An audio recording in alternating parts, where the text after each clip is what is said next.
Good morning to all of you, and it's a pleasure to meet you, and sorry for this delay. Well, we are beginning immediately, and many thanks to the colleague for this. Well, my paper is entitled Internet Addiction and the New Dissociative Phenomena in Adolescence, in cooperation with Dr. Treglia. I tried to make a little summarize, and I left the complete work for the person who are interested to know it. Sorry? No, only I read, there is no problem. Thank you. Thank you. I had, but there is no problem. Thank you.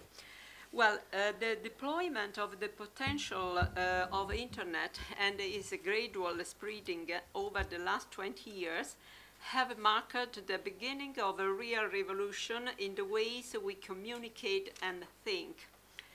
Any digital media structured in terms of interactivity can, in fact, affect the user mental processes and identity. In other words, all forms of interactivity is psychoactive, just like drugs, because it takes place in a sort of relationship that generates thoughts and work transformations through the experience of emotions.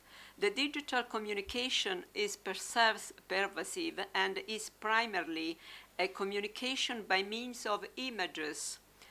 This makes it similar to the pre-verbal communication and takes one back to a stage of life when it was the image's task, even before the words, to provide any meaningful experience.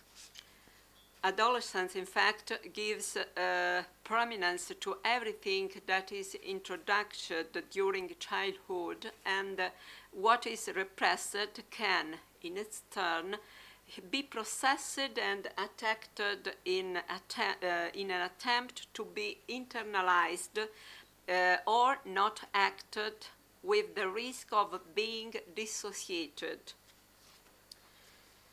The digital relationships, sacrificing physicality, favor the abstraction of thoughts from their container and can act negatively on the processes of mind-body integration to become the focus of new forms of psychopathology on a dissociative basis. In this context, in particular, disorders have emerged related to a pathological use of the network, up to forms of real addiction, similar to the use of psychotropic substances. Internet addiction in the past 15 years has been the subject of various studies and scientific discussions. The scientific debate over the years has often been centered on whether Internet addiction is a disorder in its own right, or whether it is a secondary manifestation of an underlying psychological disorder, such as depression, social phobia, and obsessive-compulsive disorder. Some researchers have equated this new phenomenon to abuse addiction, while others have speculated that the disease is secondary to disorder of impulsive control. In this view, those who make an excessive use of the network could develop an addiction for what they do not, what they feel they actually do, behavioral addiction. If we want to find a common denominator that integrates the basic structures of the various definitions, we can say that Internet addiction has been defined primarily as an impulse control disorder, nor not otherwise specified, with reference to the inability of the individual involved to monitor various actions, even if he has the awarenesses that the act in question is harmful to himself and to the others.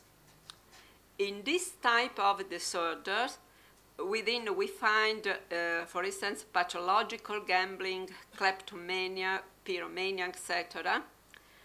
Among the researchers who hold this view, there is Kimberly Young, who states that to be considered dependent on internet, the person must have 5 or more 8 characteristics persisting at least for about at least 6 months. I have no time to indicate it, but I propose in our paper. Well, with young people, the online addiction prevails over online games and the social networks.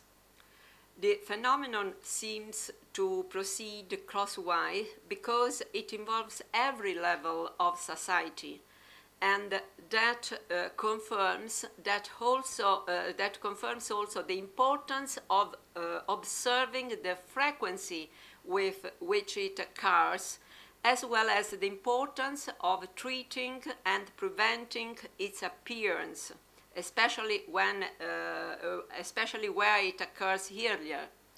Moreover, regardless of the scientific controversies on the diagnostic criteria, adolescence is a crucial period for the formation of values, lifestyles, and health behaviors as a function of the coming future adulthood, and any evidence which is submitted to our attention can be traced back either to the attempt to grow or to the possibility of developing a pathological emergence.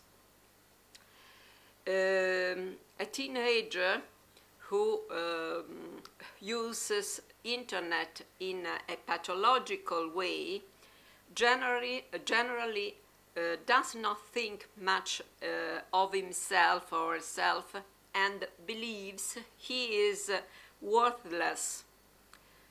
This assumption contributes to shifting his focus of attention from himself to the virtual world, seeking continuous positive impulses from the outside and making obsessive and repetitive reflections on everything that happens online.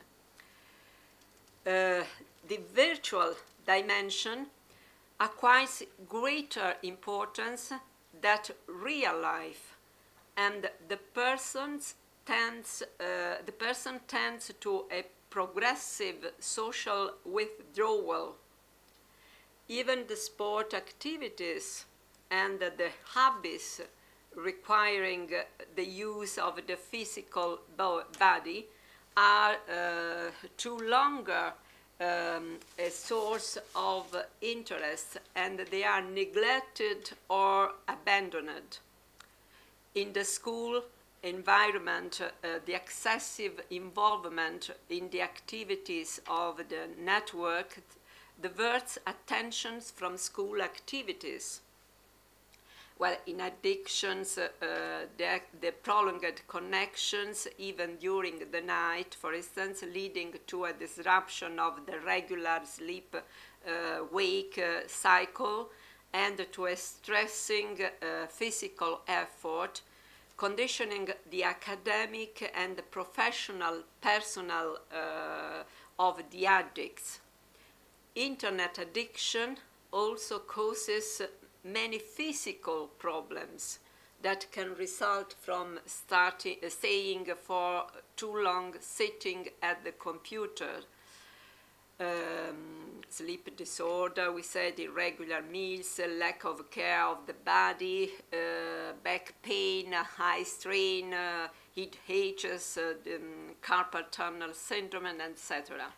Well, we think we must consider internet use as a sort of an addiction when it is based on an obsessive and lasting use of mental functions, and therefore to separate the pathological manifestations observed in adult patients from the structurally different ones observed in young people. In the former case, there is a more evident pathological evidence, as its activity is not based on investment in the relationship with other persons. In the latter, on the contrary, the relationship with the others seems to be the real purpose of many hours spent online. In this sense, gambling as pathological sexual addictions, more frequent in adults, have been interpreted as classical forms of addictions having online dimension, as a sort of exacerbation of pre-existing clinical troubles due to the greater dissociative potential that internet can provide for as a creator of virtual relationships. On the contrary, the more interactive use that the young, as real digital natives, make of network effects the shaping of their identity and personality, alternating various learning processes typical of the young age to new dissociative phenomena. This kind of dissociation is a complex phenomenon recurring in a multiform way on different mental structures. It is the natural tendencies of every individual, under stress or not, to retire to transitional shelters alternative to the ordinary consciousness of his mind, and is characterized by a loss of memory, feelings of unreality, and detachment from oneself and from the environment. A person who dissociates himself sinks, therefore, into a parallel reality where he finds a more favorable shelter and excludes from his awareness emotions and sensations characterized by suffering. The dissociation and detachment from reality are processes that young people may experience as a result of prolonged use of internet. The surge of inner sparks that internet offers and the focusing of attention that many of its applications require can encourage dissociative processes. Excessive tiredness, changes of activity in hours devoted to sleep, loss of appetite, irritability, are some of the warning signs indicating the possible presence of dissociative phenomena. In these cases, internet becomes a refuge of the mind in which the teenager will eventually shut himself up, turning the normal mental faculty to dissociate himself temporarily into a closed fortress. The reiteration of the dissociation defensive urge may become the basic dynamics of addiction, to the point of turning the compulsive patterns themselves into dissociative types of behavior. When one is faced with an experience of reality lived as unbearable or intolerable, says Goldberg, two psychic reactions accounting for the phenomena of psych dependence. One consists of the denial, while the other is an impulse bringing relief.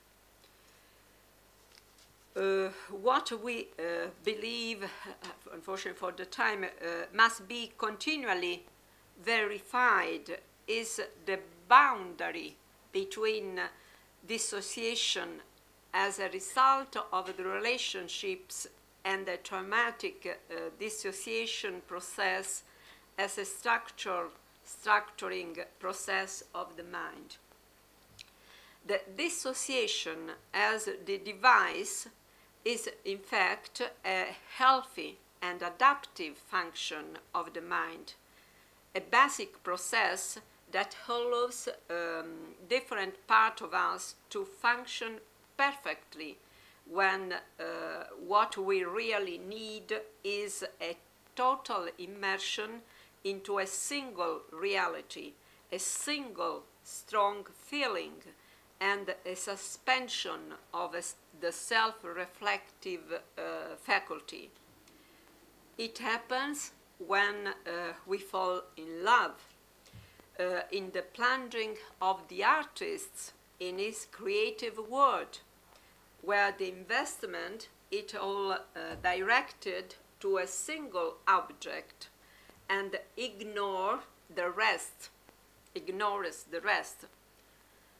No one can, in fact, live in a contrast state of integration. Many of the experiences are perceived in unconscious level and often show different identities in different contexts, reflecting the multiplicity of the relationships with others.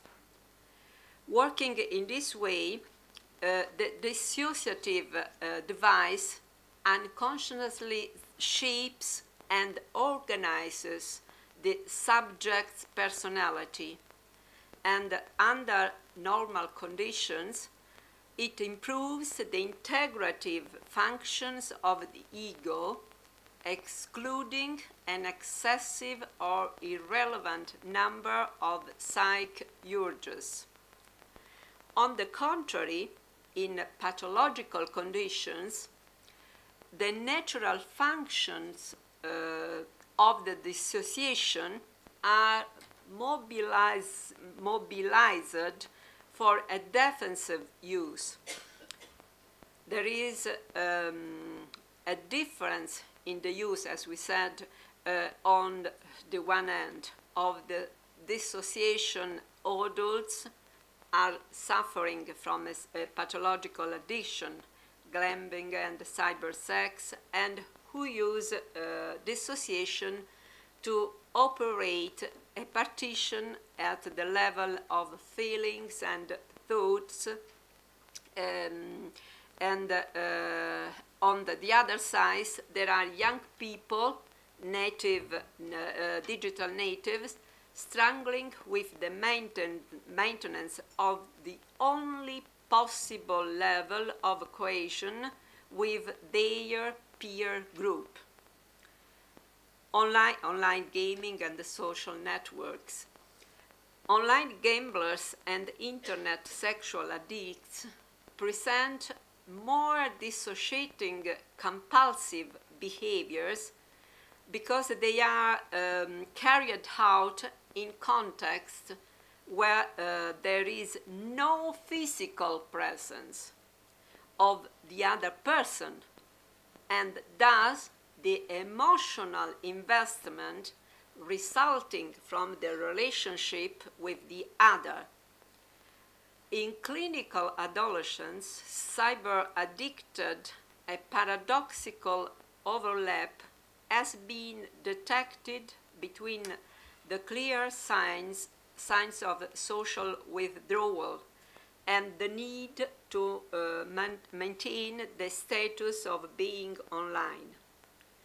The paradox is that a disease which presents itself as a disease of relations in their living state, in the sense of a progressive impoverishment, are in excess of digital relationships its main symptom.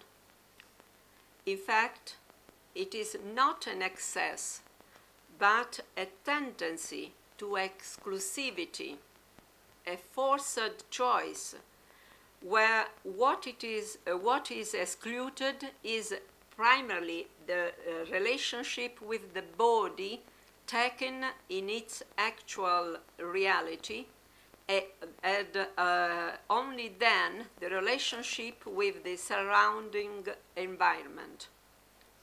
In these patients, the dissociative device behaves as a non-dissociative defense and therefore not entirely rule out the possibility of living the emotions, but on the contrary, it appears to provide the only form of existence possible.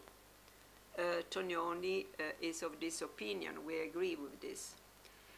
We refer to gaming and social networks that represent different aspects of the same process and which have as their ultimate goal the need to gain experience. The web-mediated experiences, although not entirely lived like any normal occasion to meet, have in themselves the level of tension present before any waiting, which in these cases represents all the emotion and experience possible. The need to live a state of tension and expectation is proportional to the interactivity and is present in what happens in a video game, as well as the arrival of the expected response if we are chatting. In both cases, we experience, but outside of the possibility of feeling entirely mirrored, because far from being in physical contact. In online video game, where you share experiences with other players, emotional tensions are experienced in the mind and in the body unconsciously perceived at the vegetative nervous level, with involuntary movements of the face and limbs, but not corresponding to an integration of the physical level, as it would with a sweeping and a consistent motion, which, however, there would be awareness. In the relations between human beings, all that is physical becomes emotional and then apparent, even in case where this expertise that does not exist. actually, therefore, the dissociation works for teens addicted as a device through the digital screen, which acts as a barrier against excessive emotional impulses, thus realizing the only form of possible relationship in patients. Thank you for your attention, and I'm sorry that I cut a few parts of the work, but I can leave the complete work. Thank you. Thank you. I hope to see you on the time.